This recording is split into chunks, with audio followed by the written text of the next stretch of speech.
ও বন্ধুরা, এখনকার যুগে আমার প্রবাসী ভাইরা অনেকে বিদেশ গেছে, প্রবাস গেছে, অথচ শতকরা 90% লোক বিপদে পড়ে গেছে। 10% লোক হয়তো বাড়ির আনন্দ ফুর্তির শখে তারা বিদেশ গেছে। প্রিয় বন্ধুগণ, এই যে 90% লোক কেন বিদেশ গেল? শুধু বেশিরভাগ নারীর কারণে। নারণ নির্যাতন, এই যে ঘরের স্ত্রীর নির্যাতনে কিছু বলতে না পারি বাধ্যতামূলক তারা প্রবাস গেছে। আবার এলাকার নির্যাতন, হয়তো কোনো সাইডের নির্যাতন, চারদিকার নির্যাতন যখন ও সহ্য করতে পারে না, তখন বাধ্যতামূলক সে কোথায় যায়? কি করবি? আত্মহত্যা করলি, একালেও শান্তি নাই, ওকালেও শান্তি নাই।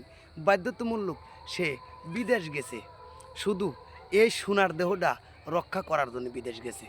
প্রিয় বন্ধুগণ, এই কারণে কখনো ঘরের স্ত্রী আপনি মনে করেন না যে আপনার আপনজন। শতকরা হয়তো 10টা আর 90টা এখনকার যুগে ভেজাল। তো একটা কথা মাথায় রাখবেন, বিনা স্বার্থে ভালোবাসে শুধু মা আর বাবা। কথাটা মাথায় রাখেন।